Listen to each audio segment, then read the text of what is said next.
The Bible Study Podcast, episode 592. Today, the Bible Study Podcast continues the study of the book of Mark with chapter 3.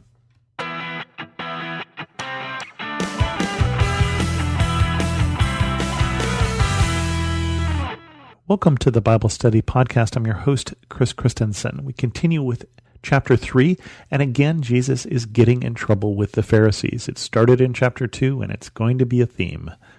Jesus heals on the Sabbath. Another time Jesus went into the synagogue, and a man with a shriveled hand was there.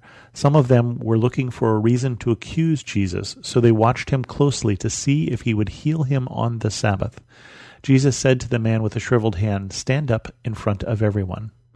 Then Jesus asked them, "Which is lawful on the Sabbath, to do good or to do evil, to save life or to kill?" But they remained silent. He looked around at them in anger, and deeply distressed at their stubborn hearts, he said to the man, "Stretch out your hand." He stretched it out, and his hand was completely restored. Then the Pharisees went out and began to plot with the Herodians how they might kill Jesus. Wow. We just started the second chapter of this book, and already Jesus is in trouble with the Pharisees enough so that they want to kill him. And they want to kill him because he's done a good thing. Their concern, though, is that he has done this thing on the Sabbath.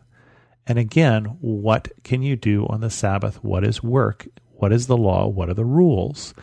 And their understanding is a little narrow. Jesus says the Sabbath is not an excuse not to do good. Right? Yes, you're not supposed to work on the Sabbath, but does that mean that this man has to stay with a shriveled hand? And he says no. And he's angry at them. He's distressed at their stubborn hearts. He understands where they're coming from, but that they can't see past their point of view to what is right and what is wrong. They're so caught up in the legalism that they've lost the heart of the gospel. They've lost the heart of what God is about. And it's easy for us to get caught up in the legalism and the details and the this is right and that is wrong, and to lose the heart of the gospel. Let's not do that. And they're plotting now with the Herodians. So that would be another different party. The Herodians would be those who are associated with King Herod. Remember, we're going to learn later on that Herod is in control, but not in this region. Herod the Great, who was king when Jesus was born, was such a bad king that the people here asked for someone else. They asked for a Roman governor, and so they've got a Roman governor now. And Herod, and one of Herod's sons, rules a little further north up in Galilee. Well, that's where they are at this point. They're in Galilee, and so they're now plotting with the Herodians, with King Herod and his people. Crowds follow Jesus. Jesus withdrew with his disciples to the lake, and a large crowd from Galilee followed. When they heard all he was doing, many people came to him from Judea, Jerusalem, Idumea, and the region around the Jordan and around Tyre and Sidon. Because of the crowd, he told his disciples to have a small boat ready for him, to keep the people from crowding him. For he had healed many, so that those with diseases were pushing forward to touch him. Whenever the impure spirits saw him, they fell down before him and cried out, "You are the Son of God." But he gave them strict orders not to tell others about him. And so Jesus is teaching, and he is teaching from a boat on the shore because people are getting so close, they're crowding him, it's hard to teach. And one of the things that we say that Mark isn't going to talk a lot about the content of his teaching. He doesn't have a lot of sermons in here, but he does tell about all the different times that Jesus is teaching, right? He's teaching as people are lowering paralyzed men in front of him from the ceiling. He's teaching as he sees this man with a withered hand. He's teaching here these crowds that have followed him out into the wilderness. Jesus appoints the 12. Jesus went up on a mountainside and called to him those he wanted, and they came to him. He appointed 12 that they might be with him, and that he might send them out to preach, and to have authority to drive out demons. These are the 12 he appointed: Simon, to whom he gave the name Peter, James the son of Zebedee and his brother John.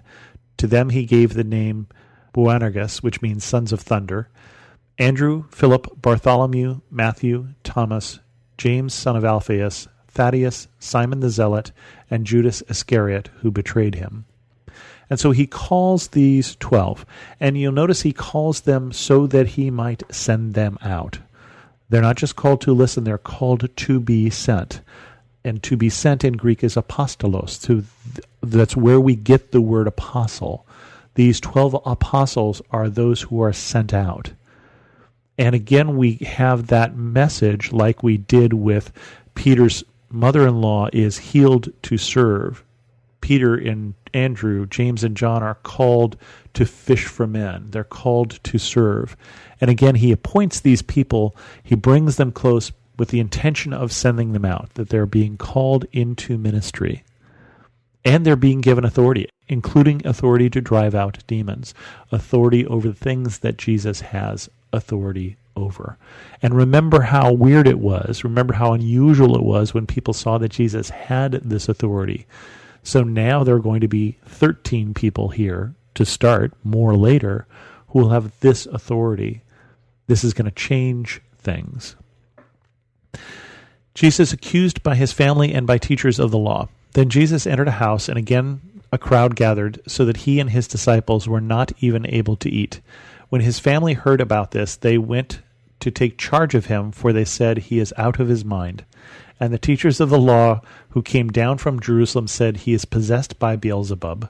By the prince of demons he is driving out demons." So Jesus called them over to him and began to speak to them in parables. "How can Satan drive out Satan? If a kingdom is divided against itself, that kingdom cannot stand.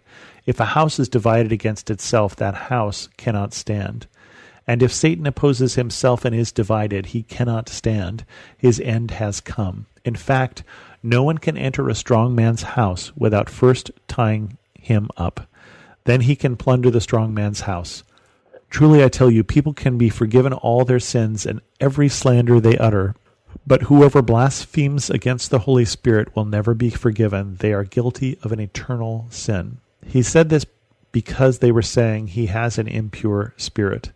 Then Jesus' mother and brothers arrived. Standing outside, they sent someone in to call him. A crowd was sitting around him, and they told him, "Your mother and brothers are outside looking for you." "Who are my mother and my brothers?" he asked. Then he looked at those seated in a circle around him and said, "Here are my mother and my brothers. Whoever does God's will is my brother and sister and mother." Now we have to look at things from Jesus' family's point of view. Jesus' mother, Mary, saw all of these miraculous things that happened when Jesus was born, but that's probably 30 years ago.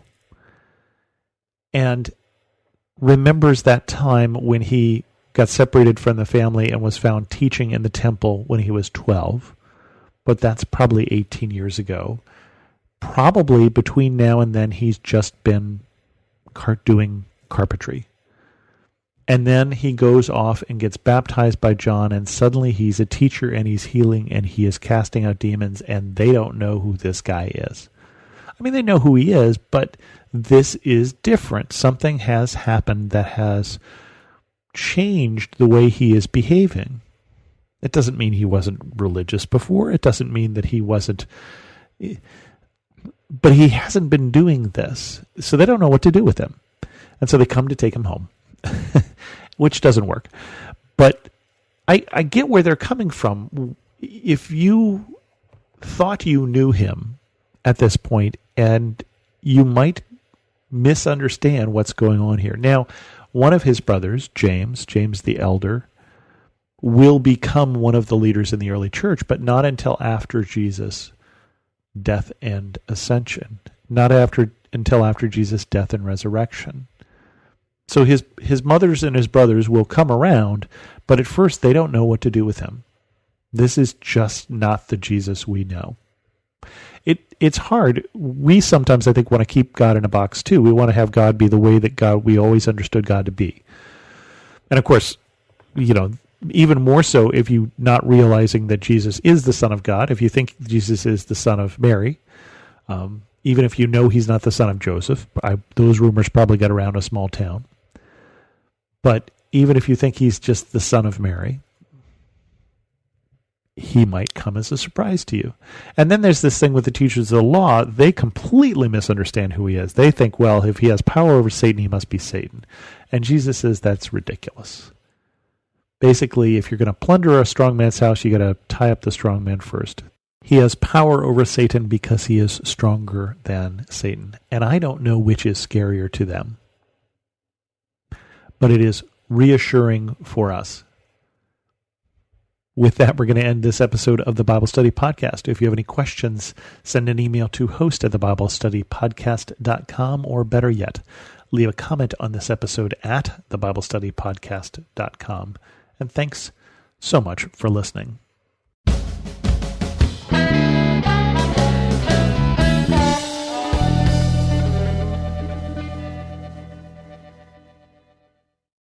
I'm Don Hawkins, inviting you to be encouraged with my weekly podcast, Encouragement for You. To subscribe, go to lifeaudio.com.